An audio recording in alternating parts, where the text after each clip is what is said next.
अस्सलाम वालेकुम जी। आज का लेक्चर हमारे पास है Milton equation in spherical coordinate system. इससे पहले हम कार्टेशियन में देख चुके हैं, पोलर में देख चुके हैं, सिलेंड्रिकल कोऑर्डिनेट सिस्टम में देख चुके हैं। तो आज हम इसे स्टडी करने वाले हैं स्फेरिकल कोऑर्डिनेट सिस्टम में। तो जनाब, हमारे पास मिल्टन इक्वेशंस क्या रूप अख्तियार करती हैं स्फेरिकल कोऑर्डिनेट सिस्टम में, देखते हैं। लेट्स से हम कह सकते हैं कि जब आप लिंक करोगे, वापसी ताल्लुक देखोगे स्फेरिकल कोऑर्डिनेट का किसके साथ, कार्टेशियन के साथ, तो आप कह सकते हो x बराबर होगा किसके, r sin theta cos phi के, और y बराबर होगा किसके, r sin theta sin phi के, और z बराबर होगा r cos ऑफ थीटा के। आप इस फिगर में आसानी समझ सकते हैं, यहाँ पे आपको फाई, थीटा और r समझाया जा रहा है, p एक पॉइंट है। अगर आप देखो तो आपको z r cos थीटा के बराबर समझ आ सकता है। r sin थीटा जब आप इसकी प्रोजेक्शन कराओगे x एक्सिस पे तो r sin theta cos phi बन जाएगा। जब इसकी प्रोजेक्शन y एक्सिस पे कराओगे तो r sin theta sin phi बन जाएगा। तो यही चीज यहाँ पे लिखी हुई है। तो अब आपको समझ आ जानी चाहिए कि ये कोऑर्डिनेट कैसे बाहमी ताल्लुक रखते हैं। तो काइनेटिक एनर्जी चाहिए मुझे पार्टिकल की, तो हम जानते हैं 1/2 mv स्क्वायर होता है। वेलोसिटी अगर आप स्फेरिकल कोऑर्डिनेट सिस्टम में देखें तो वो बराबर होती है r dot r unit vector plus r theta dot r unit vector plus r phi dot sine theta phi unit vector. अगर आपको इसके डिटेल में चाहिए कि तो आई बटन में आपको इसका लिंक मिल जाएगा जहां पे मुकम्मल इसकी डेरिवेशन की गई है। तो जनाब v स्क्वायर बनाएंगे तो आपके पास चूंकि डॉट प्रोडक्ट होगा तो r डॉट आर डॉट से ज़रब खाएगा, आर थीटा से ज़रब खाएगा, R phi dot sine theta, R phi dot sine theta से ज़रब खाएगा। तो वो स्केयर पैटर्न पे आ जाएगा, जैसे ए डॉट ए स्केयर होता है, तो उसी सोच पे मैं यहाँ पे लिख दिया गया। ओके होगी बात। तो काइनेटिक एनर्जी किसके बराबर आई, 1/2 m ब्रैकेट में है R dot square plus R square theta dot square plus R square sine square theta phi dot square. आप पोटेंशियल एनर्जी की बात करें तो आप कहोगे v बराबर होता है आर थीटा फाई के, यानी आपके पास कोऑर्डिनेट्स पे डिपेंड कर रहा है, जाके किसी और चीज पे डिपेंड नहीं कर रहा है, यानी टाइम पे भी डिपेंड नहीं कर रहा, वेलोसिटी पे भी डिपेंड नहीं कर रही, पोटेंशियल सिर्फ कोऑर्डिनेट पे डिपेंड कर रहा है। तो आप कह सकते हो अगर ऐसा है तो हैमिल्टोनियन टोटल एनर्जी के बराबर होगा। तो आप कहोगे h is equal to T plus V, तो आपके पास काइनेटिक एनर्जी भी है, आपके पास पोटेंशियल एनर्जी भी है, सम करके लिख देते हैं। तो ये जनाब अब आपके पास हैमिल्टोनियन फंक्शन आ गया, मगर ये इन टर्म ऑफ आया आर थीटा और फाई के बराबर। ठीक है। अब अगर हम लैग्रांजियन देखें तो लैग्रांजियन आप लिखोगे L equal to T minus V, T भी मौजूद है, वी भी मौजूद है, स्वयं इक्वेशन विद नेगेटिव साइन आ जाएगी, तो ये लैग्रांजियन फंक्शन हो गया। अब तरीकाकार हमें पता है कि कैसे हम यहाँ से पहले जनरलाइज मोमेंटम या आप कह लो कंजुगेट मोमेंटम की मदद से R dot theta dot phi dot निकालेंगे, फिर उसे हैमिल्टोनियन फंक्शन में डालेंगे, वहां से हैमिल्टोनियन फंक्शन बनेगा, वहां पे फिर हैमिल्टोनियन इक्वेशंस को चेक करेंगे। तो जनाब शुरू करते हैं, आपको समझ आ जाएगी। हम पहले आर का जनरलाइज मोमेंटम देखते हैं। टूल हमारे पास होता है पी आई बराबर है partial L over partial Q I dot. तो आप इसे आर के लिहाज से देख रहे हो तो पी आर किसके बराबर आ जाएगा, partial L over partial R dot. तो यहाँ से आर डॉट सिर्फ यहाँ पे और कहीं नहीं है, तो पावर नीचे उतरेगी, टू टू से कट जाएगा, एम आर डॉट बचेगा। तो आर डॉट किसके बराबर आ जाएगा, पी आर बाई एम। इसे मैंने इक्वेशन ए कह दिया। अब अगला जो कोऑर्डिनेट है थीटा, उसके लिए मुझे कॉन्जुगेट मोमेंटम चाहिए।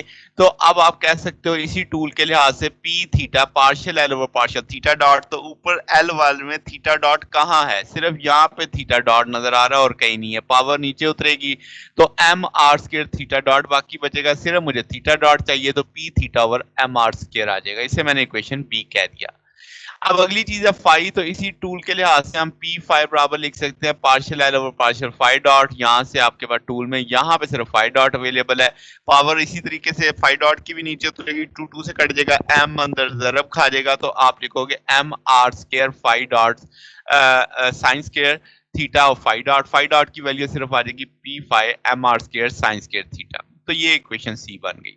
अब हैमिल्टोनियन फंक्शन हम जानते हैं, आपने पढ़ा हुआ है कि summation I Q I dot P I minus L Q I dot. यहाँ पे आपके पास कोऑर्डिनेट का डिफरेंशियल है, पी आई यहाँ पे मोमेंटम है, एल यहाँ पे लैग्रांजियन है, और चूंकि हम सिलेंड्रिकल स्फेरिकल पढ़ रहे हैं तो आई बराबर होगा आर थीटा फाई के।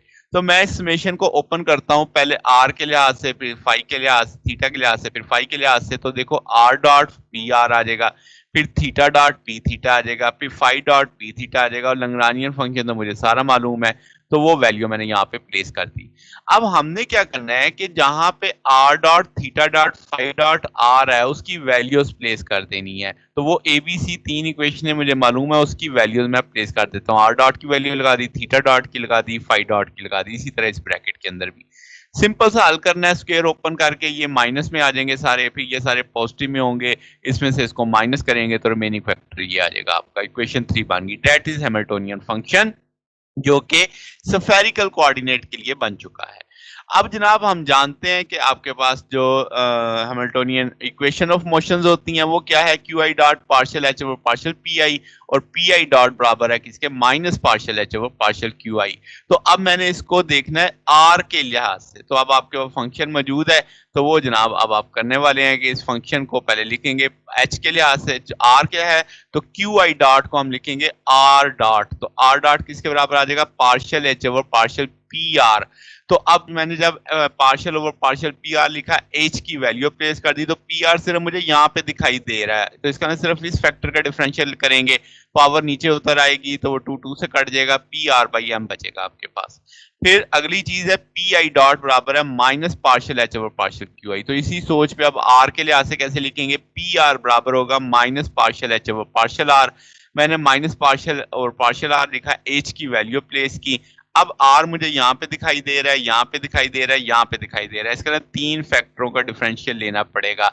इसमें आर स्क्वायर ऊपर जाएगा तो आर की पावर माइनस टू नीचे उतरेगा तो वो टू टू से कट जाएगा, माइनस बच जाएगा, पावर माइनस थ्री हो जाएगी, वो नीचे आके फिर पॉजिटिव में थ्री लिख देंगे, तो P theta square M R cube आ जाएगा। सेम इस सोच इसी के साथ होगी, आर ऊपर जाएगा तो आर की पावर माइनस टू फिर नीचे उतरेगा, एक पावर बढ़ाएंगे माइनस थ्री, टू टू से कट जाएगा, माइनस आ जाएगा, और वो अब आपके पास आ जाएगा। इसी तरीके से पार्शियल वी आर वी और वी आर आएगा। मगर जब ये नेगेटिव अंदर आएगा, ये भी नेगेटिव में आ गया था, ये भी नेगेटिव में आ गया था, ये पॉजिटिव में था, मगर जब नेगेटिव अंदर में जाएगा तो साइन चेंज हो जाएंगे। तो P theta P square M R cube plus P five square M R cube sine square theta minus partial we over partial R. तो ये रिजल्ट आ गया कि अगर आपने हैमिल्टोनियन इक्वेशंस देखनी है, इक्वेशन ऑफ मोशन देखनी है स्फेरिकल कोऑर्डिनेट में आर कोऑर्डिनेट के ऊपर, यानी कोई आपके पास चीज है, ऑब्जेक्ट है, वो आर कंपोनेंट आर कोऑर्डिनेट पे चल रहा है, तो आप ये इक्वेशन ऑफ मोशन लगाओगे जो कि हैमिल्टोनियन इक्वेशन ऑफ मोशन होंगी इन टर्म स्फेरिकल कोऑर्डिनेट के लिए। तो R dot P R by M, फिर पी आर बराबर आ जाएगा P theta square M R cube plus P five square M R cube sine square theta minus partial we over partial R. अब जनाब एक कोऑर्डिनेट तो नहीं होता, अगला कोऑर्डिनेट थीटा के लिहाज से हम देखना पड़ेगा कि अगर कोई चीज को ऑब्जेक्ट थीटा पे ही सिर्फ चल रहा है तो तब उसकी इक्वेशन ऑफ मोशन हम क्या स्टडी करने वाले हैं। तो जनाब जनरल इक्वेशन ऑफ मोशन तो आपको पता है, क्यू आई डॉट बराबर है partial H over partial P I, और पी आई डॉट बराबर है किसके, minus partial H over partial Q I. Values place कर देंगे। अब चूंकि क्यू की जगह थीटा आ रहा है कोऑर्डिनेट, तो आप लिखोगे थीटा डॉट, तो partial H over partial P theta, हमने एच की वैल्यू प्लेस कर दी, पी थीटा सिर्फ मुझे यहाँ पे दिखाई दे रहा है, तो सिर्फ इसका डिफरेंशियल उठाएंगे, टू नीचे उतरेगा, टू टू से कट जाएगा, पी थीटा हो रहा है, मार स्क्वायर बचेगा। अब जनाब दोबारा फिर पी थीटा डॉट बराबर आएगा minus partial H over partial theta. अब इस सारे में मुझे एच की वैल्यू प्लेस की, तो थीटा यहाँ पे दिखाई दे रहा है, यहाँ पे दिखाई दे रहा है, साइन स्क्वायर है, ऊपर जाता तो साइन की पावर माइनस टू हो जाती, माइनस टू नीचे उतरता तो वो टू टू से कट जाता, मगर एक पावर माइनस थ्री हो जाती, फिर साइन का विदाउट पावर डिफरेंशियल लेते तो कॉस थीटा आ जाता, वो आपके पास। तो जनाब अब आपके पास वो जो पावर ऊपर गई थी माइनस टू उतरा था, तो ये नेगेटिव में आ जाएगा, ये तो है पॉजिटिव में, जब नेगेटिव अंदर आएगा तो ये पॉजिटिव में हो जाएगा और ये नेगेटिव में हो जाएगा, यही आपको दिखाई दे रहा है, P square five cos theta M are square sine cube theta minus partial we over partial theta. तो ये जनाब अब आपकी इक्वेशंस आ चुकी हैं, हासिल हो गई हैं, जब आपके पास Hamiltonian equation of motion in spherical coordinate along theta coordinate. ठीक है, तो आपके पास थीटा डॉट किसके बराबर आ जाएगा, P theta over M R square P dot P theta dot किसके बराबर आ जाएगा, P five square cos theta M are square sine cube theta minus partial we over partial theta. अब जनाब अगला जो कोऑर्डिनेट हमारे पास होता है वो फाई होता है, तो फाई के लिए अब हमें देखना है हैमिल्टोनियन इक्वेशंस ऑफ मोशन। तो आप जानते हैं Q I dot partial H over partial P I होता है, पी आई डॉट बराबर होता है minus partial H over partial Q I. तो इसी सोच पे अब फाई के लिहाज से ये इक्वेशन बन जाएंगी, तो फाई डॉट आ जाएगा शुरू में, तो आप पार्शियल एच वो पार्शियल पी फाई लिखेंगे। जब आप पी फाई ढूंढते हैं तो सिर्फ यहाँ पे दिखाई पड़ता है, तो सिर्फ ये फैक्टर डिफरेंशियल में जाएगा, 2 नीचे उतरेगा, 2 से कट जाएगा, बाकी आपके पास ये बचेगा P phi M are square sine square theta. अब अगेन पी आई डॉट था तो अब फाई है तो पी फाई डॉट हो जाएगा minus partial H partial phi. जब आप एच की वैल्यू प्लेस करते हो तो आपको फाई सिर्फ यहाँ पे दिखाई पड़ता है, इसका मतलब सिर्फ ये वाला आएगा, partial we over partial phi आ जाएगा, नेगेटिव फार्मूले का साथ आ जाएगा। तो आपके पास ये इक्वेशन ऑफ मोशन आ गई जब आप फाई कोऑर्डिनेट पे चल रहे होंगे, Hamiltonian equation of motion in spherical coordinate. अब जनाब जो चीजें समझने वाली हैं कि अगर फाई साइक्लिक होगा तो ये जो पी फाई डॉट है ये आपका जीरो आ जाएगा। जीरो आने का मतलब डिफरेंशियल जीरो हो गया। जब किसी चीज का डिफरेंशियल जीरो होता है तो वो कांस्टेंट होता है, तो इसका मतलब पी फाई आपके पास कंजर्व्ड है, कांस्टेंट ऑफ मोशन में शुमार होगा। इसी तरीके से थीटा की बात करें तो आप कहोगे पी फाई थीटा बराबर है minus partial we over partial theta के, तो वो भी जीरो होगा, आपके पास कोई चेंज नहीं आएगी एंगुलर मोमेंटम में। ठीक है बात। तो अब इसी सोच के तहत हम कह सकते हैं कि भाई आपके पास अगर सेंट्रल फील्ड के प्रॉब्लम आप देख रहे हैं, सेंट्रल फील्ड की मिसाल ले लो जैसे कूलम लॉ ग्रेविटेशनल फील्ड वाली है, तो अब आपके पास इसमें सिमेट्रिक आ जाती है, ठीक है, डिस्ट्रीब्यूशन। तो आप कहोगे थीटा और फाई साइक्लिक हैं, तो अगर साइक्लिक हैं तो इसका मतलब पी थीटा भी कांस्टेंट होगा, पी फाई भी कांस्टेंट होगा। तो अगर आपके पास ये दोनों कांस्टेंट हैं तो हम कहेंगे total angular momentum must be constant होना चाहिए। तो बात समझ आई। तो ये आपके पास एक कंडीशन आ गई, साइक्लिक होंगे तो ये कांस्टेंट कंजर्व होगा आपके पास। तो ये जनाब हमारे पास आज का टॉपिक था। हमने देखा कि भाई हमने हैमिल्टोनियन इक्वेशन को चारों जो कोऑर्डिनेट सिस्टम है, कार्टेशियंस, आपके पास पोलर, सिलेंड्रिकल, स्फेरिकल, उसमें स्टडी किया है। तो जनाब ये आज का टॉपिक था। अगर आपको इसमें कोई बात पूछनी हो, कोई डाउट हो तो नीचे कमेंट्स में पूछ सकते हैं। वीडियो अच्छी लगी हो तो वीडियो को लाइक कीजिएगा, दोस्तों के साथ शेयर कीजिएगा, चैनल को भी सब्सक्राइब कर दीजिएगा। अब तक के लिए इतना ही, बाकी इंशाल्लाह फिर नेक्स्ट देखेंगे। ओके, अल्लाह हाफ़िज़।